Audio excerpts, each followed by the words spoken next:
الحمد للہ رب العالمین والصلاة والسلام علی سید الانبیاء والمرسلین اما بعد فاعوذ باللہ من الشیطان الرجیم بسم اللہ الرحمن الرحیم صلو علی الحبیب صلی اللہ تعالی علی محمد صلی اللہ تعالی علیہ وآلہ وسلم۔ اللہ تبارک و تعالی نے اپنے بندوں کو اپنی عبادت کے لیے پیدا فرمایا ہے۔ اللہ تبارک و تعالیٰ قرآن مجید فرقان حمید میں ارشاد فرماتا ہے وَمَا خَلَقْتُ الْجِنَّ وَالْإِنسَ إِلَّا لِيَعْبُدُونَ، ہم نے جنوں انسانوں کو پیدا نہ کیا مگر اپنی عبادت کے لیے۔ اس آیت مقدس سے معلوم ہوتا ہے کہ اللہ تبارک و تعالیٰ نے جو جنوں انسان کو پیدا کیا وہ اپنی عبادت کے لیے پیدا کیا کہ اللہ تبارک و تعالیٰ کی عبادت کی جائے۔ یہاں اللہ تبارک و تعالیٰ نے تخلیق کا مقصد جو ہے وہ بیان فرما دیا ہے۔ اب ہمیں اپنی زندگی کو اللہ تبارک و تعالیٰ کے ذکر میں گزارنی چاہیے، کثرت کے ساتھ عبادت کرنی چاہیے۔ دیگر جو نمازیں ہیں فجر، ظہر، عصر، مغرب، عشاء، یہ فرض نمازوں کے ساتھ ساتھ ہمیں چاہیے کہ ہم نوافل کی بھی کثرت کریں، اور نوافل کے بے شمار فضائل ہیں۔ دیکھیں دیگر عام جو دن ہیں اور جو خصوصی راتیں ہیں، جیسے کہ ہم نے حدیث پاک میں سنا کہ اللہ تبارک و تعالی خصوصیت کے ساتھ 5 راتوں میں اپنی رحمت کے دروازے کھول دیتا ہے، جن میں عید الفطر کی رات ہے، عید الاضحیٰ کی رات ہے، عرفہ کی رات ہے، 8 ذو الحج اور 9 ذو الحج کی جو رات ہے وہ رات ہے، شب براءت ہے، اور اس کے علاوہ جو شب قدر وغیرہ ہے۔ یہ مخصوص جو راتیں ہیں، یہ راتیں بالخصوص عبادت کی راتیں ہیں، اور اللہ تبارک و تعالیٰ ان میں خصوصیت کے ساتھ اپنی رحمت کے دروازے اپنے بندوں کے لیے کھول دیتا ہے، اور انعام و اکرام کی بارش ہوتی رہتی ہے۔ تو ان راتوں میں تو ہمیں کثرت کے ساتھ نوافل پڑھنے چاہیے۔ ان کے علاوہ بھی جو عام دن ہیں ان میں بھی نوافل کا ہمیں اہتمام کرتے رہنا چاہیے، لیکن خیر عام دنوں میں اگر ہم وقت نہیں نکال پاتے کہ نوافل وغیرہ پڑھیں، تو کم از کم جو یہ خاص راتیں ہیں ان میں ضرور اہتمام کرنا چاہیے۔ بعض لوگ یہ سمجھتے ہیں کہ شاید ان راتوں میں ہی جو مخصوص راتیں ہیں ان راتوں میں ہی عبادت کرنے کا ذہن بنایا جاتا ہے، بلکہ ایسا نہیں ہے۔ ہم ذہن الحمدللہ مسلمانوں کو یہی دیتے ہیں کہ عام دنوں میں بھی آپ ذکر و اذکار کا اہتمام فرمائیں، اور دیگر جو راتیں ہیں ان راتوں میں بھی نوافل وغیرہ کا اہتمام فرمائیں۔ لیکن بالفرض اب نہیں بنا پاتے، ترکیب نہیں بن پاتی، تو جو مخصوص راتیں ہیں ان میں ضرور یہ اہتمام فرمائیں کہ ہم ذکر و اذکار میں اپنے وقت کو گزاریں، شب بیداری جو ہے وہ نوافل میں گزاریں۔ تو انشاءاللہ عز و جل اس کی بڑی فضیلت ہے، اور بخاری شریف کی حدیث مبارکہ ہے۔ اس سے پہلے میں ایک اور آپ کو قرآن پاک کی آیت بیان کر دوں۔ اللہ تبارک و تعالی ارشاد فرماتا ہے الا بذکر اللہ تطمئن القلوب، سن لو اللہ ہی کی یاد میں دلوں کا چین ہے۔ تو نماز اللہ تبارک و تعالی کی یاد کا ایک بہترین ذریعہ ہے، اللہ تبارک و تعالی کی یاد کا بہترین ذریعہ ہے۔ تو لہٰذا ہم جو ہے وہ نوافل کے کچھ فضائل سنیں گے تاکہ ہمارے اندر ذوق و شوق پیدا ہو اور ہم نوافل کی کثرت کریں۔ اس کا فائدہ کیا ہے؟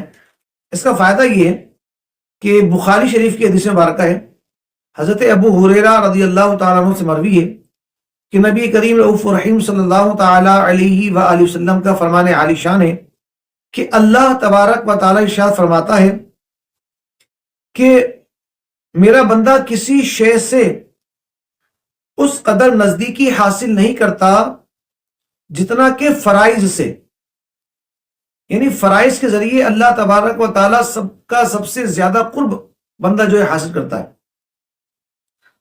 اور نوافل کے ذریعے سے ہمیشہ قرب حاصل کرتا ہے۔ یعنی جب وہ بندہ نوافل کی کثرت کرتا ہے نا تو مزید اللہ تبارک و تعالیٰ کا قرب حاصل کرتا رہتا ہے، یہاں تک کہ میں اسے اپنا محبوب بنا لیتا ہوں، اور اگر وہ مجھ سے سوال کرے تو اسے دوں گا، اور پناہ مانگے تو پناہ بھی دوں گا۔ تو یہ الحمدللہ نوافل کی برکتیں ہیں جو ہم نے سنی کہ اللہ تبارک و تعالیٰ کا قرب تو نزدیکی جو ہے وہ فرائض کے ذریعے بندہ سب سے زیادہ حاصل کرتا ہے، لیکن جب بندہ نوافل پڑھتا رہتا ہے، نوافل کی کثرت کرتا ہے، تو اللہ تعالیٰ اسے اپنا محبوب بنا لیتا ہے۔ پھر جب وہ کچھ مانگتا ہے تو اللہ تعالیٰ اسے عطا فرماتا ہے، پناہ مانگتا ہے تو پناہ عطا فرماتا ہے، سوال کرتا ہے اللہ تعالیٰ سوال کو پورا کرتا ہے، دعا کرتا ہے تو اللہ تعالیٰ اس کی دعا۔ اب انشاءاللہ تعالیٰ جہاں ہم نے یہ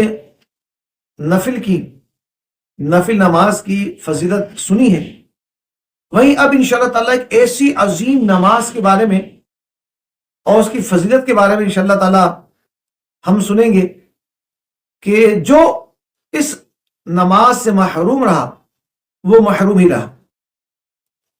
یاد رکھیے یہ نماز جس کے بارے میں بتانے والوں اس کی بہت زیادہ فضیلت حدیث پاک میں بیان کی گئی ہے، اور ابو داؤد اور ترمذی شریف کی حدیث ہے۔ مدینے کے سلطان رحمت عالمیان صلی اللہ تعالی علیہ وآلہ وسلم نے اپنے چچا حضرت سیدنا عباس رضی اللہ تعالیٰ عنہ سے ارشاد فرمایا، اے چچا جان، کیا میں تم کو عطا نہ کروں؟ کیا میں تم کو بخشش نہ کروں؟ کیا میں تم کو نہ دوں؟ کیا تمہارے ساتھ احسان نہ کروں؟ 10 کام ہیں کہ جب تم کرو گے تو اللہ تعالیٰ تمہارے اگلے پچھلے پرانے نئے جو بھول کر کیے اور جو جان بوجھ کر کیے، چھوٹے اور بڑے، پوشیدہ اور ظاہری گناہ بخش دے گا۔ 10 کام ایسے ہیں کہ اللہ تبارک و تعالیٰ یہ فرمائے گا، اگلے پچھلے ظاہری اور جو چھپ کے کیے، جو لوگ سامنے کیے، جو بھولے سے کیے، جو جان بوجھ کے کیے، چھوٹے بڑے وغیرہ تمام جو گناہ اللہ تبارک و تعالیٰ یہ معاف فرما دے گا۔ اب حضور علیہ الصلوۃ والسلام نے یہ سب جب بیان فرمایا، اس کے بعد صلاۃ التسبیح کی جو نماز ہوتی ہے اس کی تعلیم ترغیب فرمائی آپ نے۔ صلاۃ التسبیح کی نماز آپ نے بیان فرمائی اور اس کی ترغیب فرمائی کہ یعنی صلاۃ التسبیح کی نماز پڑھی جائے، اور پھر ارشاد فرمایا کہ اگر ہو سکے تو ہر روز اسے پڑھو، ہر روز، روزانہ اسے پڑھو، اور اگر روز نہ پڑھ سکو تو ہر جمعہ میں ایک بار اسے ضرور پڑھو، اور یہ بھی نہ پڑھ سکیں، یہ بھی پڑھنا پڑے تو مہینے میں ایک بار، اور یہ بھی نہ ہو سکے تو سال میں ایک بار، اور یہ بھی نہ ہو سکے تو عمر بھر میں ایک بار پڑھ لو۔ ایسی اللہ کے رسول صلی اللہ علیہ وسلم نے ترغیب فرمائی کہ ہو سکے تو روزانہ ایک بار، اور روزانہ نہ ہو سکے تو جمعہ میں یعنی ہفتے میں ایک بار، یہ بھی نہ بن پڑے تو مہینے میں ایک بار، یہ بھی نہ ہو سکے تو سال میں ایک بار، اور یہ بھی نہ ہو سکے تو کم از کم زندگی میں تو ایک بار ضرور پڑھنا چاہیے۔ ایسی ترغیب حضور علیہ الصلوۃ والسلام اپنے چچا حضرت عباس رضی اللہ تعالیٰ کو فرما رہے ہیں صلاۃ التسبیح کی۔ اب سوچیے صلاۃ التسبیح کس قدر اہمیت کی حامل ہوگی۔ تو ہماری الحمدللہ بالخصوص جو رمضان مبارک کی تاغاتیں آتی ہیں، اور جو شب معراج آتی ہے، اور شب قدر آتی ہے، اور شب براءت آتی ہے، یعنی شعبان المعظم کی 15ویں رات، تو ان راتوں میں جو ہے وہ صلاۃ التسبیح کا بالخصوص مساجد وغیرہ میں مرد حضرات اہتمام کرتے ہیں، گھروں میں ہماری الحمدللہ خواتین اہتمام کرتی ہیں، تو لہٰذا یہ ضرور بضرور پڑھنی چاہیے، اللہ تبارک و تعالی ہمیں اس کی برکت عطا فرمائے۔ اب انشاءاللہ تعالی صلاۃ التسبیح کا جو طریقہ ہے وہ انشاءاللہ تعالی میں آپ کے سامنے پیش کرتا ہوں، تاکہ صلاۃ التسبیح جو پڑھنے کا طریقہ ہے وہ معلوم ہو جائے اور اس طریقے سے ہم صلاۃ التسبیح کو پڑھیں تو انشاءاللہ اس کی برکتیں حاصل ہوں گی۔ بڑی توجہ کے ساتھ آپ نے یہ طریقہ سماعت کرنا ہے اور بار بار اسے سننا ہے۔ بہت آسان ہے، اگر تھوڑا سا 2-4 دفعہ سے سن لیں گے تو انشاءاللہ تعالی طریقہ یاد ہو جائے گا۔ تو انشاءاللہ میں صلاۃ التسبیح کا طریقہ بیان کرنے لگا ہوں، توجہ کے ساتھ سماعت فرمائیے، خود بھی اہتمام کیجیے اور اپنے گھر والوں کو بھی اس کی ترغیب دلائیے۔ یہ 4 رکعت نفل نماز ہے صلاۃ التسبیح کی۔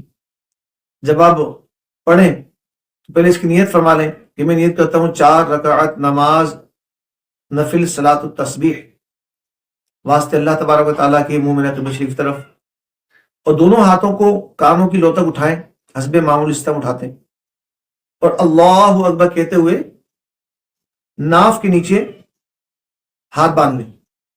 یہ نارمل جو ہم نماز پڑھتے ہیں اس طرح ہم نے نیت کر کے اور تکبیر تحریمہ، تکبیر اولا، پہلی جو تکبیر ہوتی ہے وہ کہہ کر ہاتھ کانوں تو اٹھا کر نیچے ناف تک باندھتے ہوئے ہم نے تکبیر کہنی ہے۔ اس کے بعد ہم نے سب سے پہلے ثنا پڑھنی ہے، سبحانک اللہم و بحمدک و تبارک اسمک و تعالی جدک و لا الہ غیرک۔ یہ پڑھنے کے بعد 15 مرتبہ ہم نے یہ تسبیح پڑھنی ہے، سبحان اللہ والحمد للہ ولا الہ الا اللہ واللہ اکبر۔ یہ 15 مرتبہ پڑھ لی۔ اس کے بعد اعوذ باللہ من الشیطان الرجیم، پھر بسم اللہ الرحمن الرحیم، پھر سورہ فاتحہ الحمدللہ رب العالمین الرحمن الرحیم پوری پڑھی۔ پھر بسم اللہ الرحمن الرحیم پڑھنے کے بعد کوئی سورت آپ نے پڑھنی ہے، وہ سورت پڑھنے کے بعد پھر 10 مرتبہ یہی تسبیح پڑھنی ہے، سبحان اللہ والحمد للہ ولا الہ الا اللہ واللہ اکبر۔ 10 مرتبہ پڑھنے کے بعد اب اللہ اکبر کہتے رکوع میں چلے جائیں گے اور 3 مرتبہ رکوع کی تسبیح پڑھیں گے، سبحان ربی العظیم۔ 3 مرتبہ تسبیح پڑھنے کے بعد پھر وہی تسبیح پڑھیں گے 10 مرتبہ، سبحان اللہ والحمد للہ ولا الہ الا اللہ واللہ اکبر۔ 10 مرتبہ تسبیح پڑھنے کے بعد پھر رکوع سے کھڑے ہو جائیں گے، سمیع اللہ لمن حمدہ ربنا ولک الحمد۔ کھڑے ہو گئے، کھڑے ہو کے ہم نے پڑھنا ہے۔ یہ جب کھڑے ہوتے ہیں رکوع سے، اسے کہتے ہیں قومہ۔ اس قومہ میں اب ہم نے پھر وہی تسبیح 10 مرتبہ پڑھنی ہے، سبحان اللہ والحمد للہ ولا الہ الا اللہ واللہ اکبر۔ 10 مرتبہ قومہ میں پڑھنے کے بعد پھر ہم نے اللہ اکبر کہتے ہوئے سجدے میں جانا ہے۔ سجدے میں جانے کے بعد سجدے کی 3 مرتبہ تسبیح پڑھنی ہے، سبحان ربی الاعلی، اور پھر 10 مرتبہ وہی تسبیح پڑھنی ہے، سبحان اللہ والحمد للہ ولا الہ الا اللہ واللہ اکبر۔ 10 مرتبہ تسبیح پڑھ لی، پھر ہم سجدے سے بیٹھ جائیں گے اللہ اکبر کہتے ہوئے۔ یہ 2 سجدوں کے درمیان جو بیٹھنا ہوتا ہے یہ کہلاتا ہے جلسہ۔ اس جلسے میں پھر ہم وہی مرتبہ تسبیح پڑھیں گے، سبحان اللہ والحمد للہ ولا الہ الا اللہ واللہ اکبر۔ جلسے میں 10 بار پڑھ لی، پھر ہم دوسرا سجدہ کریں گے اللہ اکبر کہتے ہوئے، سبحان ربی الاعلی کی 3 مرتبہ تسبیح پڑھیں گے سجدے کی، اور پھر 10 مرتبہ وہی تسبیح پڑھیں گے، سبحان اللہ والحمد للہ ولا الہ الا اللہ واللہ اکبر۔ 10 مرتبہ پڑھ لی۔ اب ہماری یہ جب ہم اللہ اکبر کہیں گے، ہم اٹھیں گے دوسرے سجدے سے، تو یہ ہماری 1 رکعت پوری ہو گئی، اور اس پوری 1 رکعت میں ہم نے 75 مرتبہ یہ تسبیح پڑھی ہے، سبحان اللہ والحمد للہ ولا الہ الا اللہ واللہ اکبر۔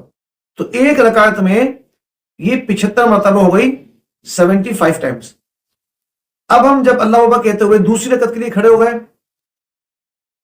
اب ہم نے جب دوسری رکعت کے لیے اللہ اکبر کہہ کر کھڑے ہو جانا ہے تو ہم نے سب سے پہلے وہی تسبیح 15 مرتبہ پڑھنی ہے قراءت سے پہلے، 15 مرتبہ 15 مرتبہ تسبیح پڑھنے کے بعد پھر ہم نے سورہ فاتحہ پڑھنی ہے، پھر سورت ملانی ہے، سورت ملانے کے بعد پھر 10 مرتبہ پڑھنی ہے وہی تسبیح، اور پھر 10 مرتبہ پڑھنے کے بعد پھر اسی طرح رکوع میں، رکوع کی تسبیح کے بعد 10 مرتبہ، پھر قومے میں 10 مرتبہ، اور پھر پہلے سجدے میں تسبیح کے بعد 10 مرتبہ، اور پھر 2 سجدوں کے درمیان 10 مرتبہ، اور دوسرے سجدے میں 10 مرتبہ پڑھنی ہے۔ اور پھر ہم پڑھنے کے بعد یہ 2 رکعتیں کمپلیٹ ہو گئی ہیں۔ اب ہم نے بیٹھ جانا ہے تشہد پڑھنے کے لیے۔ اب جو ہم بیٹھتے ہیں، جس میں 2 رکعتوں کے بعد ہم بیٹھتے ہیں، التحیات وغیرہ پڑھتے ہیں، یہ کہلاتا ہے قاعدہ۔ قاعدہ، ٹھیک ہے؟ اس قاعدے میں ہم نے تسبیح نہیں پڑھنی، ہم نے پڑھنی ہے التحیات، پوری تشہد پڑھنی ہے، اور درود ابراہیمی بھی پڑھنا ہے۔ جب درود ابراہیمی ہم نے پڑھ لیا، پھر ہم نے تیسری رکعت کے لیے اللہ اکبر کہہ کر کھڑے ہو جانا ہے، کہتے ہوئے اللہ اکبر کہتے ہوئے تیسری رکعت میں کھڑے ہو جانا ہے، اور تیسری رکعت ہم نے ایز اٹ از بالکل اسی طرح پڑھنی ہے جس طرح ہم نے پہلی رکعت پڑھی تھی۔ یعنی سب سے پہلے ہم نے پھر ثنا پڑھنی ہے دوبارہ سے، نفل ہے نا تو نفل میں پڑھتے ہیں، یہ افضل ہے۔ پھر ہم نے ثنا پڑھنی ہے، پھر وہی 15 مرتبہ پڑھنی ہے تسبیح، وہی بالکل اسی طرح جس طرح ہم نے پہلی رکعت پڑھی تھی، اسی طرح ہم نے تیسری رکعت پوری پڑھنی ہے۔ پڑھنے کے بعد چوتھی رکعت میں کھڑا ہو جانا ہے، اور چوتھی رکعت میں کھڑے ہو کر پھر ہمیں ثنا نہیں پڑھنی بلکہ 15 مرتبہ تسبیح پڑھنی ہے، اور پھر قراءت کرنی ہے، اور قراءت کرنے کے بعد پھر 10 مرتبہ، یعنی تیسری رکعت ہم نے بالکل پہلی رکعت کی طرح پڑھنی ہے، اور چوتھی رکعت ہم نے وہ دوسری رکعت کی طرح پڑھنی ہے۔ اور یہ پوری رکعتیں پڑھنے کے بعد جب ہم دوبارہ سے 4 رکعتیں کمپلیٹ ہونے کے بعد قاعدے میں بیٹھیں گے، جب 2 رکعت کے بعد بیٹھے تھے وہ قاعدہ اولا تھا، اس میں ہم نے التحیات درود ابراہیمی تک پڑھا تھا، پورا تسبیحات نہیں پڑھی تھی۔ اب یہ قاعدہ آخر ہے کہ اس پہ ہم سلام پھیر دیتے ہیں، تو اس میں بھی بیٹھ کر ہم التحیات پڑھیں گے، پوری تشہد پڑھیں گے، درود ابراہیمی پڑھیں گے، اور چاہے تو ربی جعلنی پڑھ لیں، چاہے تو ربنا آتنا فی الدنیا پڑھ لیں، یا جو دعائیں آئی ہیں احادیث طیبات میں وہ دعا پڑھ سکتے ہیں۔ پڑھنے کے بعد دونوں طرف پھر سلام پھیر دیں گے، یہ ہماری صلاۃ التسبیح کمپلیٹ ہو جائے گی۔ یاد رکھیے کہ قراءت سے پہلے 15 مرتبہ پڑھنی ہے، ٹھیک، اور اس کے بعد ہر مقام پر جو ہے وہ 10 مرتبہ پڑھنی ہے۔ ہر ایک رکعت میں 75 مرتبہ ہوگی، اور 4 رکعتوں میں ہماری 300 مرتبہ تسبیح کمپلیٹ ہو جائے گی۔ تو 4 رکعت صلاۃ التسبیح میں یہ تسبیح سبحان اللہ والحمد للہ ولا الہ الا اللہ واللہ اکبر 300 مرتبہ پڑھی جاتی ہے۔ تو اس کا اہتمام فرمائیں۔ اللہ تبارک و تعالی بیان میں جو غلطی، کوتاہی، گناہ، سزت ہو گئے ہوں اپنے فضل و کرم سے معاف فرمائیں، اور ہمیں صلاۃ التسبیح پڑھنے کی توفیق عطا فرمائیں۔ آپ کی جو قریبی مساجد ہیں اہل سنت والجماعت کی، ان میں الحمدللہ اہتمام ہوتا ہے، اور نماز سے پہلے یہ طریقہ بھی بیان کیا جاتا ہے۔ آپ تھوڑا جلدی پہنچ کر وہاں طریقہ بھی سماعت فرمائیں، اور وہاں جو ہے یہ نماز بھی دیگر مسلمانوں کے ساتھ مل کے پڑھیں۔ اللہ تبارک و تعالی ہمیں کثرت کے ساتھ اپنی عبادت کی توفیق عطا فرمائیں، خاتمہ بالخیر ایمان دار فرمائیں۔ آمین بجاہ النبی الامین صلی اللہ تعالی علیہ وآلہ وسلم۔